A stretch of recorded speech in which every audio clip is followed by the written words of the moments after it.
अस्सलाम वालेकुम नाजरीन, मैं हूं मोहम्मद आसिफ कुरैशी। आप देख रहे हैं औलिया टीवी। आज हम आपको अपने औलिया टीवी में दिखाएंगे एक ऐसे बुज़ुर्ग जो कि पैदाइशी वली थे और उनकी ऐसी करामात कि आपका जहन दंग रह जाए। हम आपको उनकी ज़िंदगी के हवाले से कि उनकी ज़िंदगी में क्या वाक़यात पेश आए हैं, आइए चल के हम आपको सब दिखाते हैं। एक काफिला गुजर आता तो ये दीवार पे बैठे थे, खेल रहे थे दीवार को, चल चल घोड़े हुए चल चल, कि वाकई ये इनके अंदर कुछ बातचीत है। और ये सारी कवरिंग जो है ना, ये काफ़ी बड़ा इलाका था, ठीक। तो यहाँ पर गला वल्ला वाला कुछ नहीं होता था, यहाँ पर लोग गुजरते थे। और दिवाली अभी भी इनके जो फैमिली है, मेम्बर है ना, वो इधर मौजूद है। फरियाद करें हमारी, ठीक है ना। तो इन्होंने मेरे घर बैठा हुआ, तो मैंने इधर चांदिया घोड़ा फ्रंट पे माथे पे बड़ा खूबसूरत करके चढ़ाया था। तो यहाँ पे सरकार का होना, फिर अकबर बादशाह के नाम की ये मस्जिद बनी, जहांगीर बादशाह ने बनवाई है 57 से। जब इसकी खुदाई हुई तो यहाँ पर जो घोड़े निकले हैं, मूर्तियाँ निकली हैं, तरह तरह का चढ़ावे, और साबित हुआ कि उस दौर में शायद यहाँ पर हिंदू भी आते होंगे, सिख भी आते होंगे। सिखों का मुझे पता है, हर साल उस करवाते, हमारी टीम है। तो मैं ज़्यादातर जो हमने देखा है कि जिनके यहाँ औलाद नहीं होती, वो यहाँ पर वो उनको औलाद मिलती है। ताला कहता है कि मैं सुनता सब क्यों हूँ, मानता मैं अपने वलियों की। मेरे बुजुर्गों ने बताया, और उन्होंने जो उम्र बताई है मुझे, वो 60 और 65 साल के दरमियान की है। अब जहाँ ये तो बड़ा घोड़ा है, तो आपने कहा अच्छा, तो दीवार चलनी शुरू हो गई। हाँ, किसी ने पूछा कि आपके लिए क्या लेकर आए, तो आप घोड़ा ही मांग रहे थे।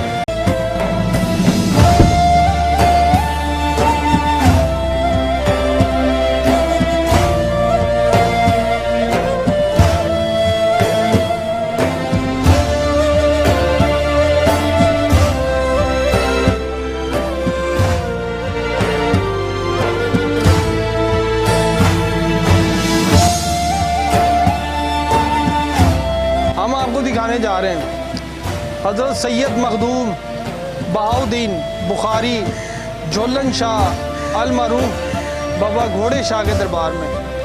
हम आपको अंदर से दरबार का व्यू भी दिखाएंगे और उनकी ज़िंदगी के हवाले से वाक़यात।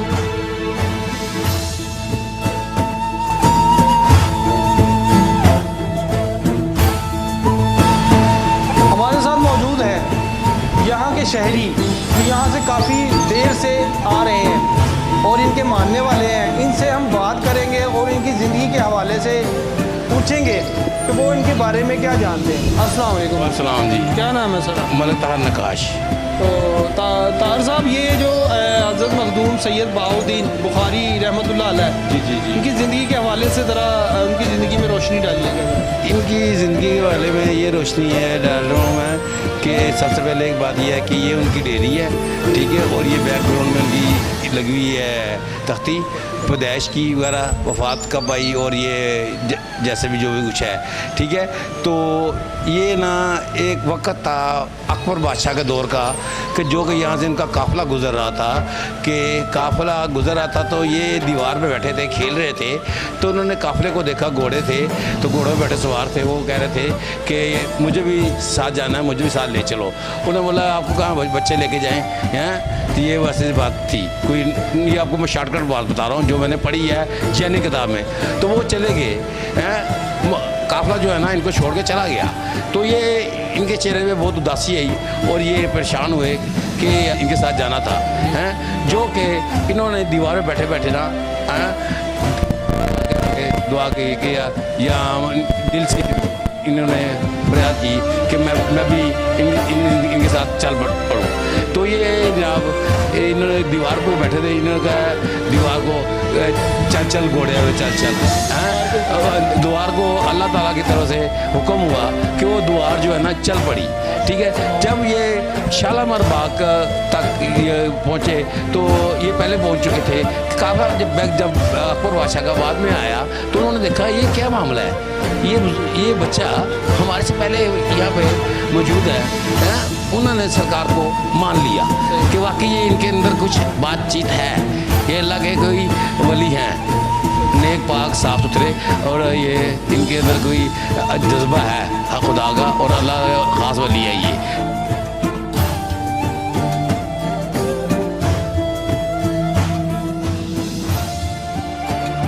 ये जो दो मज़ार बने हुए हैं, कब्रें मुबारक बनी हुई हैं, कब्रें मुबारक बनी हुई हैं, आप इनकी ज़िंदगी के बारे में बताइए, ये कौन थे? ये थे गद्दी नशीन, ये गद्दी नशीन थे, ठीक है।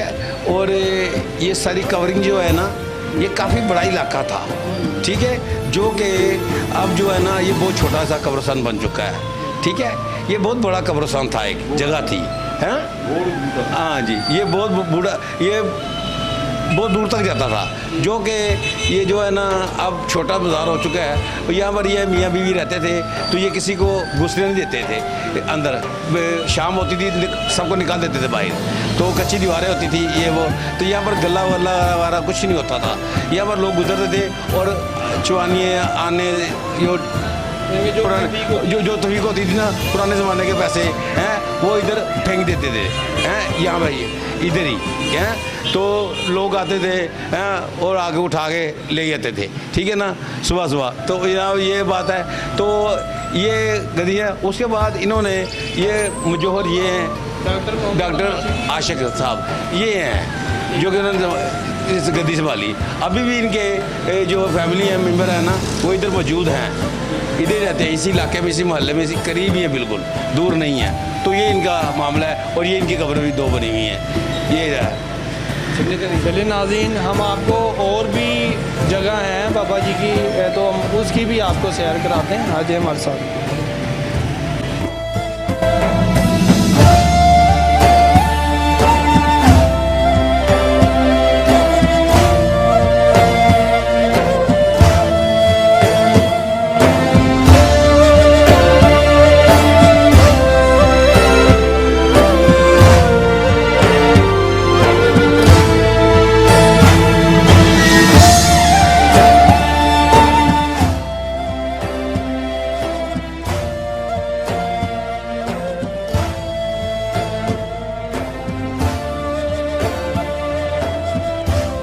हमने यहाँ पे सुना है कि जिसकी मन्नत या मुराद पूरी हो जाती थी, तो वो यहाँ पर सोने के, पित्तल के, चांदी के और असली घोड़ों के चढ़ावे चढ़ाते थे। उनके वाले से बताइए। उनका एक मिनट, वो जनाब अली बात यह है कि जो मैंने आंखों देखा, मैं एक दिन इस बरांडे में बैठा था, तो मेरे घर में है ना वो बैल बची हुई थी, तो मैंने मन्नत मांगी थी कि मेरे घर बेटा भी हो, ठीक है। तो मैंने इधर 150-60 आदमी बैठे थे, तो अंधेरी हुआ, तूफान था, तो उन्होंने बोला जाके सरकार से ना अल्लाह की तरफ से सरकार को अल्लाह का के दुआ मांगो कि सरकार मुझे बेटा भी ताब दो। तो मैंने दुआ मांगी कि जब अगर अल्लाह सरकार ने अल्लाह के मेरी दुआ की, तो मैं इधर चांदी का घोड़ा चढ़ाऊँगा, ठीक है।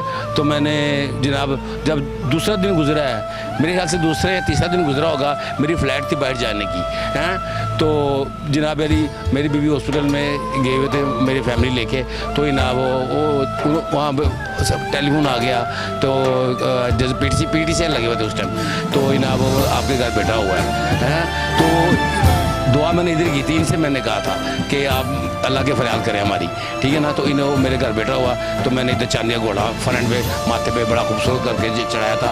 तो अब यहाँ किसका कंट्रोल है? यहाँ पर ये महकमा काफ का कंट्रोल है, ठीक है। और यहाँ पर एक मदरसा भी है जो कि कारी फ़याज़ अहमद साहब बच्चों को पढ़ाते हैं, तो ये बात ये है। तो ये जो यहाँ अकबरी मस्जिद है, माशाल्लाह बहुत बड़ी मस्जिद है, इसके हवाले से आप बताइएगा। ये जब अकबर बादशाह आपके हजूर आए हैं, तो उन्होंने आपको ये तोहफे में दी है बाबा जी? नहीं, मुझे नहीं दी तोहफे में, इन्होंने सरकार को उन्होंने तोहफे में दी है। नाज़रीन, यहाँ पर हज़रत सैयद मखदूम बहाउद्दीन झोलन शाह अलमरूफ घोड़े शाह सरकार, यहाँ आप देख रहे हैं, यहाँ पर मज़ार के अहाते के साथ यहाँ बहुत बड़ा कब्रिस्तान है। यहाँ पर और भी औलिया कराम नेक लोगों की कब्रें, और यहाँ पर काफ़ी दरख्त वगैरह लगे हुए हैं, काफ़ी पुराना कब्रिस्तान है ये जी। मज़ार के अहाते में हमें एक बुज़ुर्ग मिले हैं, उनसे हम हज़रत सैयद मखदूम बहाउद्दीन झोलन शाह अलमरूफ बाबा घोड़े शाह की ज़िंदगी के हवाले से उनसे बात करेंगे कि वो उनकी ज़िंदगी के बारे में क्या मालूमात रखते हैं। अस्सलाम वालेकुम। वालेकुम अस्सलाम। क्या नाम है? मेरा नाम मुनसफ अली खान जी। और सर जी, बाबा जी की ज़िंदगी के हवाले से ज़रा बताइएगा कि उनका जो दौर था वो कैसा गुजरा, क्या वाक़यात हैं उनके? देखो जी, ज़िंदगी के बारे में तो नहीं पता हमें, जो हमें मालूमात हैं, जो हमने अपने बुजुर्गों से सुना है, इनका दौर और महदूद आलम खान सरकार का दौर एक ही वक्त है। उनका भी तकरीबन 428 या 29 साल है, इनके भी 429 साल है। इनका यहाँ पर होना, पहले ये जंगल था जो हमें याद है, आज से कुछ 30-40 साल पहले यहाँ से कोई बंदा गुजरता नहीं था, लोग डरते थे। जंगल था, एक जंगल की सूरत थी। जो पुराना तारीखी रोड है, जीटी रोड, जो मुगलों का टाइम था, वो काफिले यहाँ से गुजरते थे। तो यहाँ पे सरकार का होना, फिर अकबर बादशाह के नाम की ये मस्जिद बनी, जहांगीर बादशाह ने बनवाई है। इसका नाम था अकबरी मस्जिद। जो लाहौर की जो 8 मस्जिदें हैं तारीखी असासा जिनमें है, उनमें एक ये भी थी, लेकिन इन्होंने शहीद करके इसको दोबारा ये बना दिया इन्होंने। इस मस्जिद का बनना ये जाहिर करता कि यहाँ पर सरकार का वजूद था, दुनिया आती थी। हाँ जी, 2012-13 में हमने इसको दोबारा बनाया, महकमा औकाफ की तत्वावन से।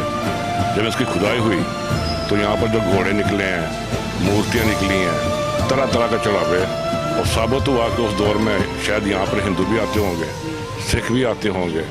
सिखों का मुझे पता है, आज से कुछ 10 साल पहले एक फैमिली आई है, मुझे घर से बुलाया कि हम सलाम करना चाहते हैं।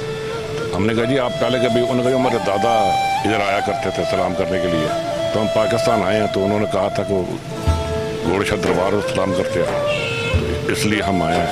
उन्होंने सलाम किया और हाजिरी दी है, बड़ी अकीदत के साथ, बड़े एहतराम के साथ। उन्होंने जो अपना वो रुमाल बड़ा बांधते हैं, हाथ पाँव धोए, उन्होंने चले गए अंदर, चल सलाम करके चले गए। एक और सैयद हैं, मुजफ्फरगढ़ से आए हैं, सैयद अमजद हुसैन शाह साहब बुखारी। उन्होंने कहा जी हम इनकी औलाद हैं। उन्होंने मुझे एक बात ऐसी बताई है, उन्होंने कहा ये दाता सरकार और हजरत सैयद मखदूम बाबुद्दीन ज़ुल्फ़िकार शाह बुखारी थे, दोनों का एक ही रंग है। मैंने कहा बाबा जी ये उधर तो दुनिया इतनी है, ये जंगल है। उन्होंने बकौल उनके कि ये जंगल में ही रहना पसंद करते थे, तन्हाई में रहना पसंद करते थे, तन्हाई में रहना पसंद करते थे। तो ये सब सिलसिला वो चलता रहा होगा, तो दुनिया आती रही है, बड़े बड़े लोग यहाँ पर आए हैं, बड़ी दुनिया आई है। मेरा यहाँ पे जो एंट्री है वो तकरीबन 1998 से है। 1998 से मैं वर्ष करवाता हूँ, हर साल वर्ष करवाते हैं। हमारी टीम है जो नवंबर में होती है, 13, 14, 15 नवंबर हर साल, और बड़ी अच्छी, बड़ा अच्छा इंतज़ाम करते हैं। 3 दिन लंगर चलता रहता है, दुनिया आती है, ज़ायरीन आती है। हम भी ज़ायरीन में ही हैं, मानने वालों में हैं। तो आपकी करामतों में ज़्यादातर जो हमने देखा है कि जिनके यहाँ औलाद नहीं होती, वो यहाँ पर उनको औलाद मिलती है। मैंने अक्सर औरतों को पूछा, उन्होंने 2 उठाए होते। मैंने कहा भाई जी ये वो कहते सरकार की दुआ के नाल होया, या साडा जोड़ा होया। तो तरह के अल्लाह के वली हैं, इनके दर से ख्याल तो मिलता है, वसीला तो इन लोगों का है, क्योंकि अल्लाह ताला कहता है कि मैं सुनता सबकी हूँ, मानता मैं अपने वलियों की हूँ। तो वसीला है, हमारा भी वसीला यही है। हमें भी कोई परेशानी होती तो अर्ज़ करते हैं और अल्लाह करता हूँ पूरी हो जाती है। आपने कितनी उम्र पाई है? लोगों ने कहा कि कोई 5 साल कहता है, कोई 12 साल कहता है, कोई 14 साल कहता है। नहीं, आप है तो पैदाशी वली, जो मुझे मेरे बुजुर्गों ने बताया, और उन्होंने जो उम्र बताई है मुझे, वो 60 और 65 साल के दरमियान की है। 60 से 65 साल। मेरे जो बाबा जी हैं, सैयद जवार हुसैन शाह अलमारूफ बाबा जारी शाह कोट, उनका आस्थाना है। हमने काफ़ी वीडियोस भी देखी, लोगों से मालूमात भी की। लोग कहते हैं कि आप 5 से 6 साल आपने उम्र पाई, कोई कहता है 12 से 14 साल की, तो इसी वजह से आपसे पूछा। नहीं, वो इस तरह है कि वो ना इस उम्र में ज़ाहिर होना शुरू हो गए। इस उम्र में वो ज़ाहिर होना शुरू हो गए कि लोगों को फैज़ मिलना शुरू हो गया, वरना पहले तो उनके जो वालिद होंगे वो बच्चे ही थे, लेकिन उनकी करामात में क्या है कि आप एक मिट्टी की दीवार पर बैठे हुए थे, आपके वालिद मोहतरम ने कहा बेटे आपके कपड़े गंदे हो जाएंगे, तो ये दीवार पे नीचे उतर जाओ। तो आपने कहा नहीं जानिए तो मेरा घोड़ा है। तो आपने कहा कहा चल तो दीवार चलनी शुरू हो गई। हाँ, तो वो इस तरह फिर वो, लेकिन आपको मोहब्बत थी, लोग ना घोड़े लेकर आया करते थे, आप डिमांड भी घोड़ों की करते थे। किसी ने पूछा भी आपके लिए क्या लेकर आए, तो आप घोड़ा ही मांगते थे। तो वो घोड़े फिर यहाँ पर चढ़ते रहे हैं, चढ़ा हुआ। इस 2013 या 14 की बात है, और माँ कराम ने कोई इख्तलाफ किया इसके साथ। तो हमने तो पूरा स्टैंड लिया है, लेकिन फिर महकमा काफ़ी इसमें इन्वॉल्व हो गया। उसने कहा नहीं यार, ये और माँ कराम कहते हैं कि ये शिर्क के ज़मरे में होता है, तो लिहाजा आप ये घोड़ा ना चढ़ाया करें। और इन्हें बंद करवा दिए। जब रात को एक फैमिली आती है यहाँ पर घोड़े बेचने के लिए, वो तकरीबन हज़ारों साल से आ रही है। वो कह रहे वो तो नस्ल दर नस्ल उनका यही काम था। दूर से आते हैं वो, तो घोड़े बेच कर वो चले जाते हैं। तो आपकी विसाल के हवाले से ज़रा बताइएगा कि आपके वालिद साहब ने आपको फरमाया विसाल कि आप अब दुनिया से पर्दा फरमा दें। नहीं, ऐसा नहीं है, क्योंकि आपकी उम्र 60 और 65 साल के दरमियान थी, जो हमारे बुजुर्गों ने बताया। तो वो जो वक़्त मुकर्रर है, फिर उसी हिसाब से वो गए होंगे, वो इसी हिसाब से गए होंगे। तो इसमें मैं अपनी तरफ से कोई बात कहूँ तो वो मेरा हर मुनासिब नहीं है। जी नाज़रीन, हज़रत सैयद मखदूम बहाउद्दीन बुखारी अल-मरूफ घोड़े शाह सरकार, हमने उनकी ज़िंदगी के हवाले से आपको यहाँ पर मालूमात भी दी और आपको मज़ार की सैर भी कराई। अगर आपको हमारी ये वीडियो अच्छी लगे तो हमारे चैनल को लाइक कीजिए, कमेंट्स कीजिए और शेयर कीजिए। इसी के साथ औलिया टीम की टीम को और मोहम्मद आसिफ कुरैशी को इजाज़त दीजिए। अल्लाह हाफ़िज़।